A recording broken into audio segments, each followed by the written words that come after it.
Hello. Welcome to another episode of Season 16 of The Horrific Podcast. We're two friends who live in different places but share a love for scary movies. In each episode, we both watch the same movie on our own and then record a conversation together about what we liked, what we hated, if we were scared, and maybe even some larger truths about why people watch horror movies in the first place. This season, the theme is B movies for C students. We're taking a break from the current trends toward elevated horror and examining the history of horror B movies and how they've developed over time. Thanks for joining us, and we hope you enjoy the episode. All right, first official movie review episode of Season 16, and I couldn't be happier with our first choice. I'm right there with you, actually. Yeah. This one, I think, was a very, very appropriate introduction to our season on the history of B movies in horror. So last time we talked about sort of the progress or how B movies kind of got started as a thing. And this actually was, at the time, we now know, when studios were still making the B movies on their own sets. So like later on, it would be sent to separate studios that had fewer resources. But at this point, it was kind of like the big movie houses in Hollywood were needing to produce both the A and the B film to show together in the theaters that they owned. And that's such a weird kind of business model to think about now in the terms of how the business is today. But it's kind of a weird balance because it's like we want to make something on a low budget, but we also want to make it entertaining and exciting for people. And obviously we're the ones making it, so it's going to have like our fingerprints all over it. So I feel like this is a really, really distinct era in the history of B movies, and very, very different than what we think of a B movie as now. Like you don't think like horror B movies today and associate it with, Warner Brothers or one of the big movie companies. Right. Yeah. And the other thing, one of the other reasons why I think this is a good pick is because it's like pre-code film. Yeah. And so like they were able to get away with a lot more than they normally could, especially for it being 1930s. But it definitely made me feel like I was watching like more of an 80s style, just with some of the, I guess, the equivalency of like, you think like, oh, they got away with doing that in the 30s, which doing it now would still be a PG film. However, like I felt like in the 80s, they were kind of getting away with some of the stuff like that as well, but worse. And so it's like, oh, so it's almost like we had pre-code in the 80s too, but this one for sure is pre-code. So it's a little extra stuff there. Yeah, definitely a little more racy than you would expect for the time period. But yeah, and something interesting to me about 1932 is that it's the year after Frankenstein. And I didn't really appreciate it when we did the episode on that movie, but it was made on a budget of like $262,000 and it made like $12 million. And I feel like the impact of that can't be overstated. Like two of the most iconic movies from the 30s are Gone with the Wind, which cost $3.9 million to make, and then All Quiet on the Western Front, which cost $1.2 million to make. And Gone with the Wind made like almost $400 million, but All Quiet on the Western Front only made like $3 million. So at this point in history, Hollywood was spending a lot of money on making movies and not always seeing a lot of return. So for Frankenstein to be made on a super low budget and make a ton of money back at a time when the movies or the movie making companies were all thinking, oh, we've got to like tap into some kind of formula that gets people excited about low budget movies. I feel like that movie had to be such a huge topic of discussion for everything that came immediately after. Yeah, without a doubt. We see that even today. You have a good specific type of film comes out, and next thing you know, you have about 1,000 similar. But I think starting strong with like the movie that we did really helped, B movies become a thing that I'm not sure would have happened otherwise. The success of it, at least. Yeah, I mean, if they hadn't been able to figure out the formula, then it wouldn't even have been worth the money they were putting into them. And so I think there was really a lot of kind of creativity going on in trying to figure out how to, stick to this low budget, but also utilize the resources they had to make movies that were compelling. And I think some of that too is just kind of like understanding the audience and what the audience is thinking about and what they find, exciting. And so this one I think is really kind of an interesting reflection of its time on a lot of fronts that we'll get into. But yeah, I think both this week and next week we'll see some like pretty direct Frankenstein impact. So I'm pretty excited to get into that with you. And yeah, I'm going to do a quick introduction and then we will get into the, wow, this movie was really outspokenly racist, wasn't it? Details. In 1932, Metro-Goldwyn-Mayer Distributing Group brought us The Mask of Fu Manchu, starring Boris Karloff as the titular character. The screenplay was based on a novel from a popular English series by author Sax Rummer. It tells the story of a group of explorers from Britain who race against the insidious Dr. Fu Manchu to find and retrieve the magical mask and sword from Genghis Khan's hidden tomb. The explorers want to take the artifacts back to the British History Museum. Fu Manchu wants to use them to incite all of Asia to enslave the world. The stakes couldn't be higher. This movie was reportedly made on a higher budget than Frankenstein, but only made about a 12th as much at the box office, based on some numbers I don't really trust, but that seem proportionally correct. The Mask of Fu Manchu can currently be rented for streaming on Amazon Prime Video. Perfect. So, something I read a lot about with this one was how long Boris Karloff had to spend in makeup every time they shot. And that just kind of cracked me up because it was just like, I feel like movie studio executives' thought process was like, all right, the people couldn't get enough of Boris made up as Frankenstein. Wait till they see him in even more makeup as a Chinese scientist. Yeah, I think when they asked him, he was like, you know what? I need the money. This ain't my first rodeo. Let's do this. I get paid either way. But surely, I mean, like I remember one of the facts with Frankenstein was like the makeup or whatever they put on like his eyelids like really messed with him. And so you'd think that he may have been like, hey, as long as I don't have to put those like flaps on my eyelids again, I'll be okay. I'll sign up for anything. Yeah, whatever it takes. Yeah, and so this one, I thought it was great because right from the beginning, it's just like there's this search for the grave of Genghis Khan. They're worried Fu Manchu, who we don't even know who he is going to find it first. And if he puts on the mask, all of Asia will follow him into like plundering the rest of the world. And so from the opening scene, it's like, here is just enough background that this immediately has feelings of adventure and urgency and the promise of great fortune and like the whole world's on the line. And like, by God, we need to defend the white race. And like, it was really pulling out all the stops that I think were meant to find any lever by which to trigger the excitement of a 1930s American audience. Yeah, it was actually, I'll be honest, a little surprising. I guess the content of it, the racial stereotypes, and I don't know if it's like pre-code or what, but like everything, like anytime I was looking it up, it seemed like there was at least a comment or like a paragraph or something about that piece of it, which is interesting. I mean, it makes sense considering, but yeah, I think the other thing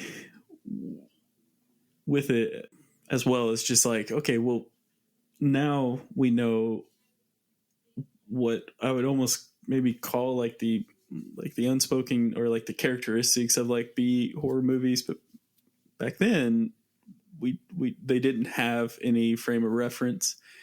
So now you could be like, yeah, like it definitely has like, I don't know, let's say like, modest financial resources, or, like it doesn't, they don't have enough money to make, huge productions. Like you could go through everything, like the style of it, the the themes, I guess the theme in the historical context or whatever, it doesn't have to be that accurate. It's a pulp fiction story at the end of the day. Yeah. But like at a certain point, you're just like, gosh, you guys are really going hard in the paint with this, with this like right. racial piece of it. Like it's almost a little uncomfortable, but you know, at the end of the day, this movie was made in the 30s. And you know,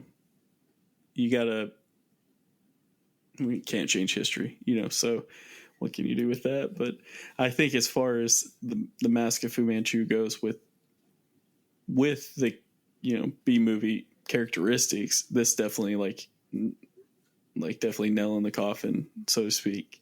The budget, the style itself, you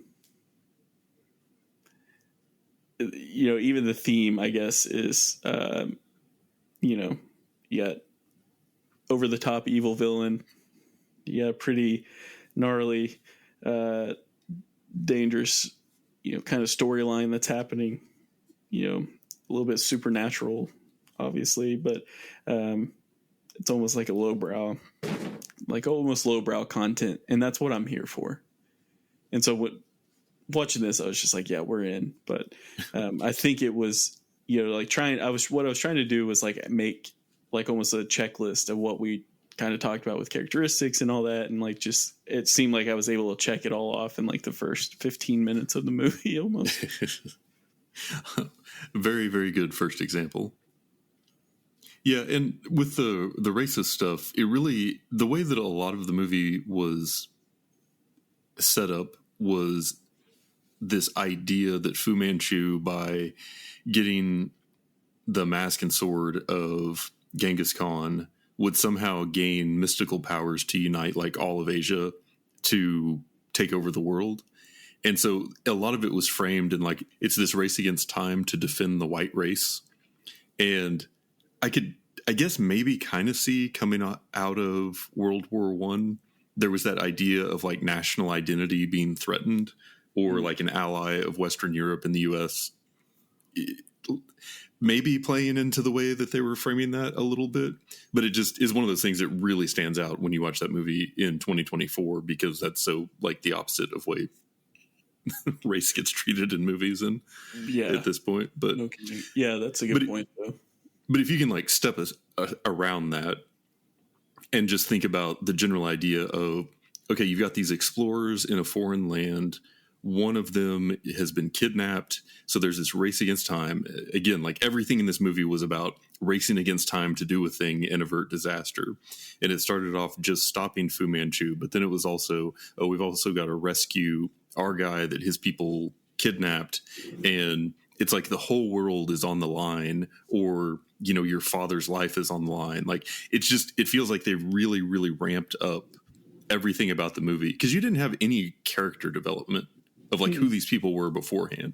There was nothing that was, all right, we're going to spend some time getting to know who these people are, and you're going to, you know, have empathy with them. It's just like, no, here's what's happening. There's the clear evil. There's the clear bad outcome. We're going to follow the heroes as they're just trying to avert that.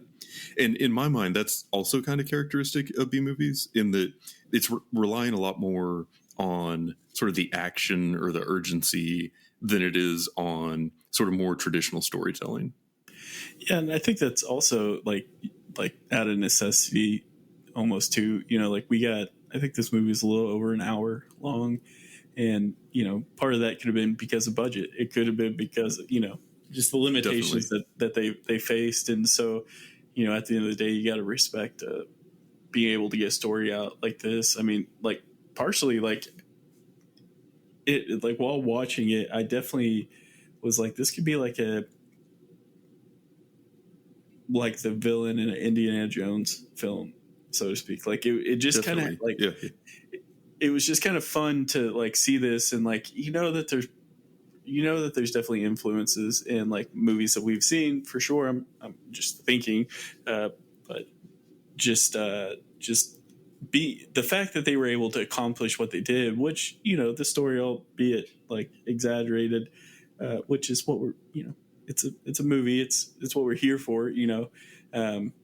it's an escape from reality. And if you want to watch a film that can help you do that, this is the one, one up. Yeah, I think it was on the terms of like an adventure movie, like that genre, it really checks most of the boxes. Yeah. And so then to add kind of these more sinister elements on top, I thought was kind of a cool thing as far as, sort of the early development of horror movies. Yeah. And there were some pretty, pretty kind of gnarly scenes when it came to like the torture. So like the idea that you were captured by Fu Manchu was like legit scary because like they didn't make a whole lot of sense, but it was just like, I don't even know what to predict. This guy's just going to put you under a bell and ring it all day. And then he's going to bring you water, but it's going to be salt water and then just like screw with your head. And then, I mean, they just whipped the crap out of Terry. Yeah. And, it was rough. It was really rough. Yeah. That torture scene in itself was just like I've seen like reference cartoons like of like the swinging thing that's over the guy that was being tortured. But it was effective. It's just like, gosh, this is gnarly. But then like you mentioned with the salt water or the salt, whatever it was, salt water, you're just like that's straight up like evil, mean spirited, mission accomplished. That's obviously what they weren't trying to make this character likable, but it was just like, holy cow, like that's in my opinion, like I know it's gonna sound a little dramatic here, but it's like in my opinion, like that's like the equivalent of like what we would see with Hostel cutting a toe off with like bolt cut kind of thing. Like right. You're just like, this guy is like obviously like dying of thirst, and you straight up give him the salt water and then laugh about it. It's just like, holy cow, like that's a good way of showing evil without like having to cut a toe off. Right. You know what I mean? So yet again, well executed. Like just from that scene alone, you're like, okay, this is a bad dude here. And in the scene where I guess it was kind of like right after they started in with Terry, there's the part where Fu Manchu's face is like lit up in an otherwise dark room, and then he just gives like that evil smile. And that was just such good, like understanding like the impact of light and shadow in a black and white movie, and really accentuating all of the makeup that they had done on Boris Karloff's character. Like that scene I thought was really well done. And I think that, I mean, you have to think that the makeup budget and stuff were probably going a little further when you were already on a movie set than if you were an independent filmmaker having to try and do the same thing. So to me, this really didn't feel super, super low budget compared to other movies from the time, other than, the acting was a little rough and the story didn't make a whole lot of sense. But, because even like some of the backgrounds and stuff, like Genghis Khan's tomb, I didn't think that looked terrible for movies from this time. No. And, we read and mentioned about how, they would reuse like sets and things like that. So partially like when watching, I was like, I wonder what else this was in, or if it was, I don't know. But talking about like the visual style of it and the special effects though, like I know during your 100 Years of Horror, we definitely had the question of like, do you think being in black and white made the makeup a little bit easier to do? Like, you don't have to match color. So like technically, they could have been blue for all we know, but it was black and white and you can't tell. So it's like, I think that can kind of help hide some of the special effects. Yet again, it was just like the stars kind of align, for that. Once color kind of came in, it's like that's when you can notice like the mistakes and everything. But as far as like visually, like I think that this like with the cinematography or whatever of the film, like with the shadows, everything, like I think it legit, this film definitely was successful in making it like almost you feel the dread that's happening. And I don't know if it's because of the set or the the tomb that you're in. Like, I don't know if it's that or if it's the characters or the special effects or the makeup or the story itself, but it was just like, gosh, this definitely is making me feel a little helpless in a way, if that makes, like, while watching, it's just like, this is making me feel something. You know, I don't like to feel emotions, so it was just like, ugh. But it was successful, and like, you know, being a creepy film, and then you think like, oh yeah, this was 1930s, which is even more crazy. This is like one of the films I could see like someone like actually passing out at in back when that was a thing. Yeah. Mm-hmm. Yeah. If the first one didn't get on, the B movie would. Yeah. Yeah. Well, and they had the spiders and snakes and lizards that were there mostly just for the ambiance, I guess. And then the thing with the crocodiles and the guy being lowered down towards them and stuff. Like, there were a lot of things that were probably things people hadn't really seen in movies or TV before. And we've talked a lot about that in the past, where anytime something's new in visuals, it's way more convincing than it is later after it's been around for a while. Yeah. So like those old CG graphics, like from Anaconda, I mean, they just look ridiculous now. Yeah. But at the time, people were like, oh my gosh, can you believe that? I've never seen anything like it. And yeah, I mean, it just, at the time with this one, there were a lot of things in it that I think would have been very disturbing to people. Yeah.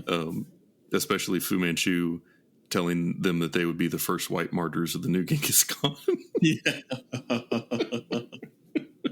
Yeah. Jesus. Yeah. They worked race into this movie the way people in small town Oklahoma talk. Heard that. But yeah, it was there was a part too about, I felt like they worked more science into it than I would have expected. And that's another one where I think there was some of the Frankenstein influence, like the way he had the electricity shooting around, and then like the sword, and the way he was like testing it with the electrical stuff, and then he had the serum that was going to turn the guy into his slave. And I found it really interesting that he was using a serum for that and not like magic. Yeah. Like I really, from the rest of it, you know, like if it was an Indiana Jones movie, I would have expected some kind of like ancient curse or bewitchment or something. And so the fact that there was so much like science attributed to Fu Manchu was really surprising to me. Yeah. But I think probably also a thing that would have been like exciting to people at the time. Yeah. Yeah. It's almost like magic in a way. Like, yeah. How does this work? But yeah, I think that also could be because it is like pre-code film where, you know, there didn't have to be like some supernatural piece to it. It was just like, no, we can talk about science. Like, it's okay. Science is okay to talk hadn't about. Outlawed scientific discussion yet. Not yet. Yeah. But, you know, I think but it's also like, I think that's also the other thing about B movies. It's like, it's also can be cultural. Like you're able to get away with a little bit more than what the mainstream films have because you have less restrictions around. So, but I was definitely like equally as surprised with the scientific part of it. Like I didn't expect it, I guess, as much. Yeah. I definitely felt like going into it was going to be fully like, here's a sorcerer kind of thing, but I was wrong. Yeah. So I don't really have a good transition for this, but there is one more thing I wanted to talk about, and that was the character of Fu Manchu's daughter. Mm.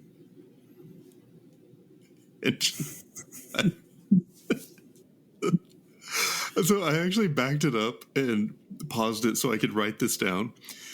When Fu Manchu was talking to like the other people in his entourage, you know, about how he's going to get the mask and sword and wreck shop, he said, and I quote, "I have no son to bear my name, so I ask you to receive a message from my ugly and insignificant daughter." Yeah. Mm-hmm. Yeah. It's like, did I hear that right? Yeah. Straight up. Just like, okay. What? But it wasn't like he treated her that way in the rest of the movie. Right. Like she was like a strong ally, but then she was also, it was almost like they kind of implied that she might have been a little bit of a vampire or something.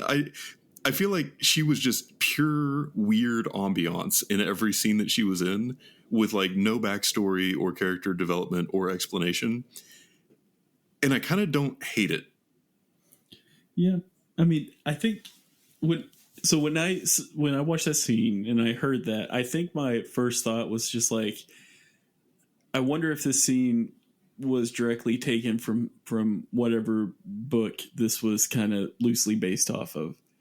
Because in a book, you don't know what they look like, and and all that, and it was just kind of out of the blue, because you're just like, wait, what? Because she's not ugly, it was just strange and out of the blue. So I was like, I wonder if this did come from a book where, directly, I don't know, but that was all I could think of, because it was like, that's gnarly, but also like, who did she like turn down that made him like, also if it's not from the book, like made him want to put that line in the film. Right. Somebody pissed off the director. Yeah. But yeah, it was weird. And I think you're totally right, because this was based on like a somewhat popular series of books. Yeah. And so I'm sure there was all kinds of backstory from that for these characters that informed a lot of the details of the movie. It was just funny to me because the movie gave you none of that information beforehand.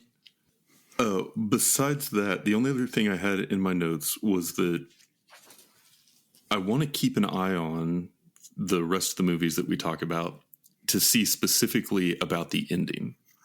Because I feel like the ending for this one is like they're all on the ship home. They've decided they're just going to toss the sword into the ocean so that no one can ever steal it again.